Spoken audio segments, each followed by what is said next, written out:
Untuk tidak disebutkan nama dan identitas karena percakapan ini masuk konten YouTube. Iki aku kudu piye, Mbak? Aku harus bagaimana ini? Mas, kan aku kemarin tanggal 30 kan keluar dari majikan, sudah 4 tahun. Heeh. Terus habis itu aku masuk ke majikan baru. Nah, masih masa menunggu visa kan. Visanya belum turun. Sama majikan ini diberhentinya lah sama majikan baru ini. Kan aku langsung masuk majikan, nunggu visa di rumah majikan. Itu majikan nggak cocok, aku suruh keluar. Katanya sudah ada peringatan apa kertasnya itu dari imigrasi, katanya harus pulang dulu karena visanya udah telat. Itu bisa diperpanjang nggak sih, Kak? Oke. Saya perjelas lagi ya. Sampean ganti majikan baru. Visa belum keluar, sampean sudah kerja di majikan baru. Betul. Terus habis itu majikan baru ngomong katanya visa sampean tidak keluar. Katanya telat atau apa atau bagaimana gitu ya. Tapi sampean sudah kerja di majikan baru berapa lama? 12 hari. 12 hari. Tapi dia mau bayar sampean nggak? Bayar udah. Oke. Karena kan di bawah. Udah keluar dari majikan. Oh, sudah dibayar ya. Terus sekarang posisi visa sampean tinggal berapa lama lagi nggak tahu, apa kurang 1 hari sampean harus extend atau bagaimana? Sepertinya itu telat. Soalnya dari visa lama itu tanggal 2. Berarti expire ya? Betul. Terus bisa di extend apa enggak? Terus sampean sendiri nggak tahu? Katanya agent. Katanya agent tuh dapat apa surat dari imigrasi, katanya udah dikasih peringatan harus pulang dulu. Soalnya visanya udah expired. Oke. Wes, berarti kalau sudah ada surat dari imigrasi pulang, sampean harus pulang. Sekarang pertanyaannya, yang sampean mau apa? Itu dulu. Sampean kepinginnya bagaimana? Masih di Hongkong, masih belum pulang. Sampean belum mau pulang. Bisa nggak usahain apa visanya diperpanjang atau gimana? Dari majikan lagi nunggu di Hongkong gitu. Oke. Jadi gini, Mbak. Kalau sampean finish kan hitungannya? Ya dari yang pertama tuh finish, tapi kan yang terakhir itu cuma nunggu visa. Oh lah iya, maksud saya kan endingnya sampean itu sebenarnya kan finish. Nah, ketika finish, sampean habisnya adalah tanggal visa yang tertera di paspor. Lah, dari tanggal visa yang tertera di paspor itu sudah berapa hari? Visa sampean kan pakai kertas tuh. Tanggal berapa? Terakhir tanggal berapa? Tanggal 2 bulan 10. Tanggal 2 bulan 10. Sekarang tanggal 12. Tanggal 14. 12. Nah, sampean sudah 12 hari lewat loh. Hampir 2 minggu. Kalau sampean bisa ditandatangani majikan stay, itu kemungkinan bisa. Tapi kalau sudah ada warning sampean pulang, itu sudah sangat tidak bisa. Mau nggak mau sampean harus pulang dulu. Lah kalau sampean mau kepingin balik, ya sampean cari majikan yang mau tanda tangan, nunggu visanya di Indonesia, dan sampean harus pulang. Nah ini yang ibaratnya ketidaktahuan bahwasannya ketika sampean sudah finish, kemudian sama agent disuruh kerja di majikan baru untuk dilihat majikan baru, itu artinya agent sama majikan barunya sampean itu nggak yakin sama sampean, terus sampean disuruh kerja. Kalau cocok dilanjut, kalau nggak cocok enggak, atau dia hanya butuh sementara sampean. Nah ini yang tidak boleh, Mbak. Yang sampean lakukan itu sebenarnya tidak boleh sikung atau bekerja di majikan baru sebelum bisa turun. Nah itu bahaya. Jatuhnya kayak begini, sampeannya terlena. Oke, solusinya adalah kalau sampean mau cari majikan, boleh ke agent lain. Tapi kalau mau dibantu saya, ya sampean datang ke tempat saya supaya kita bisa tahu Sampean bisa cerita sejarah, sampean bekerjanya apa, kemudian kita foto, kemudian kita biodata, semuanya. Tapi mau nggak mau kalau surat yang dari imigrasi sudah sampean pegang dan itu mengharuskan sampean pulang, sampean harus pulang dan jangan ditambah rekor menjadi buruk karena sampean overstay. Halo? Aku kan nggak baca suratnya sampean. Aku kan nggak ngelihat suratnya sampean nih. Makanya aku nggak bisa make sure atau memastikan tanggal berapa harus keluar atau sesegera mungkin atau bagaimana, atau sampean dikasih surat yang ada tulisannya kayak matahari merah terus harus sampean pulang, itu harus dikasihkan ke pihak imigrasi.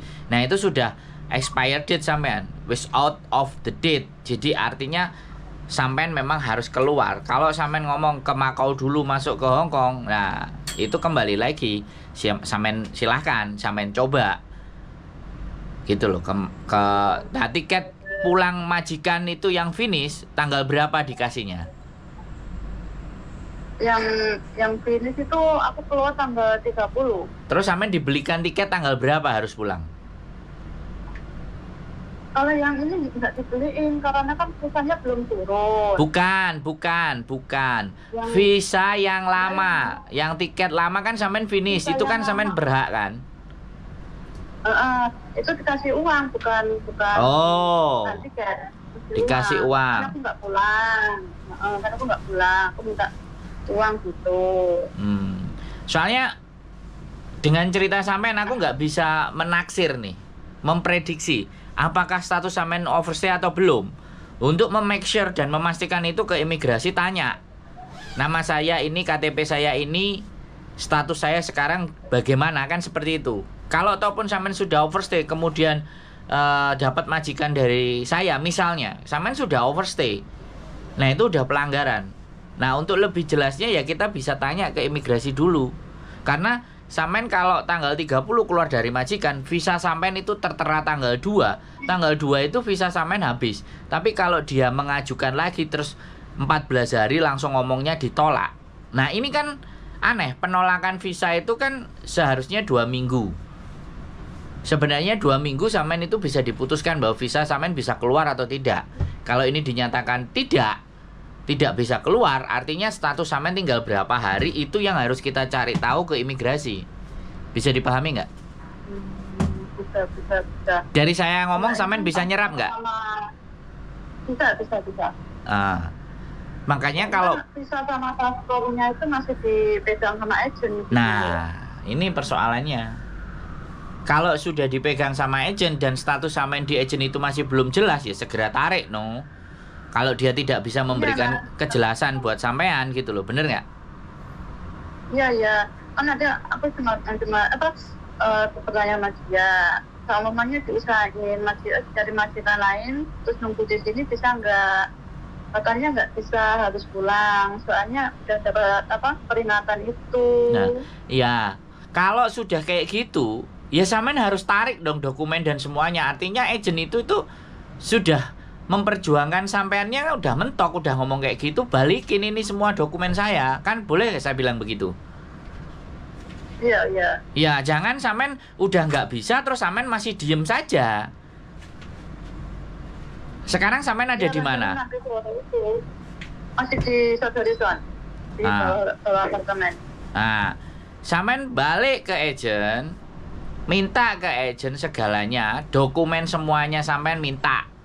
Kalau sampean mau ngobrol dengan saya, ayo kita bicarakan di sini. Tapi kalau sampean mau cari agen yang lain, monggo, bebas. Kita tidak ada masalah. Ini agennya di mana, Pak? Kos BB. Sebenarnya kantornya ada di Laiciko, tapi kita ada di rumah. Kita ngobrol di rumah juga nggak masalah. Ngobrol dulu. Oh, siap. Terus ini tak ke rumahnya Koko dulu, terus sore kan katanya mau ketemu dengan ambil paspor itu, dia bisanya sore. Ya, intinya saya tidak bisa membicarakan nasib sampean harus bagaimana sebelum saya fix melihat suratnya bagaimana, apa yang disampaikan imigrasi bagaimana, paspornya sampean bagaimana, dan visa terakhir sampean gimana kelanjutannya. Bisa dipahami nggak? Oh, berarti ini benar. Berarti ini sebelum ke rumahnya Koko harus ada dokumen dulu ya. Ini Koko dia lihat paspor sama visanya. Nah, sama suratnya itu. kalau sampean punya semuanya dalam bentuk kopi pun tidak ada masalah, sehingga kita bisa ngelihat. Tapi kadang-kadang teman-teman kan data dan dokumen semuanya itu kalau ditanya punya kopiannya, ada yang jawab tidak, ada yang jawab iya.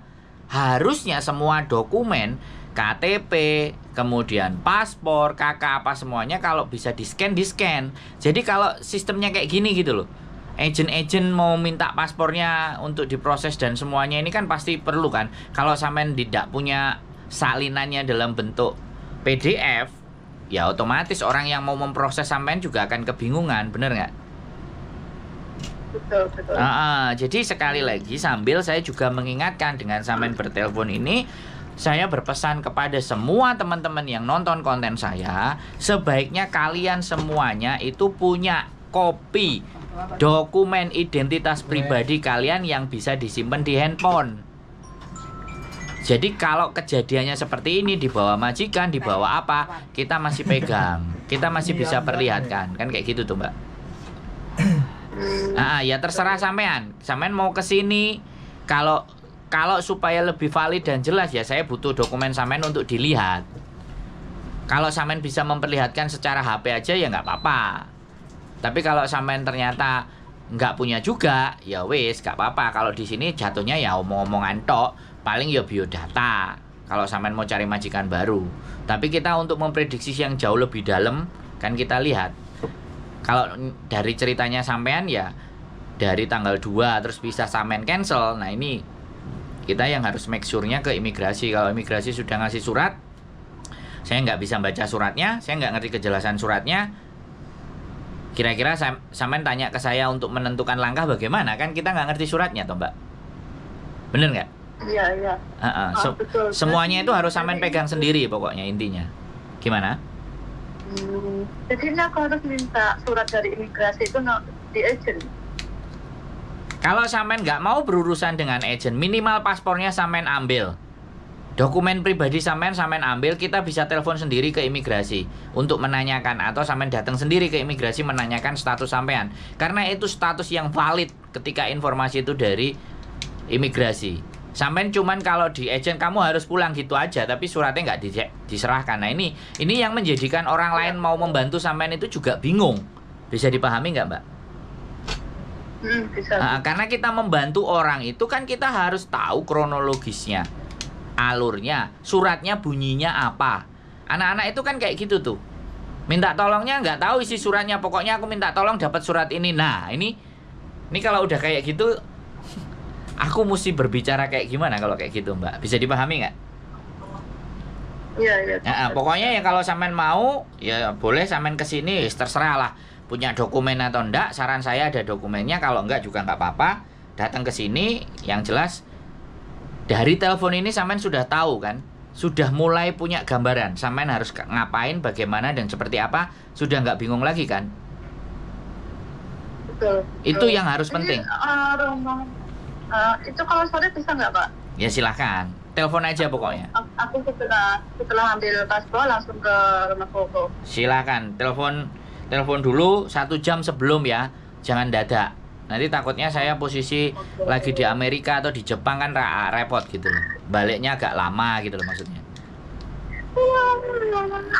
Ya jangan terlalu stres kan, kita harus bercanda juga toh gitu loh. Ya. Pokoknya dikabari. Aku ambil paspor dulu, aku kabari sama Koko. Ya pokoknya semangat ya, nggak usah bingung. Oke. Gitu aja Mbak E.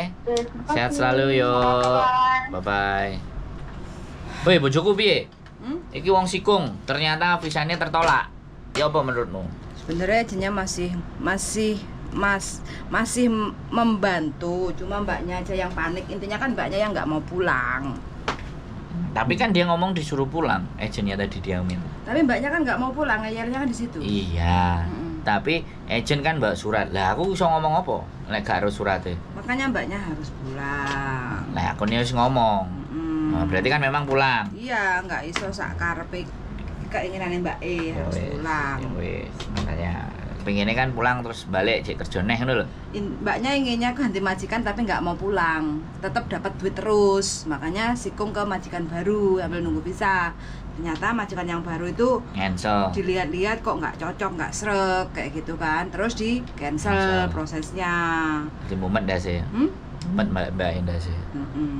Jadi status ngejengi itu menurutmu wis dikirim nang imigrasi apa belum sama mereka? Menurutku enggak sih. Tergantung deh tanda tangannya kapan loh. Nah itu yang belum kita korek ya. Iya. Apakah sudah masuk terus di cancel?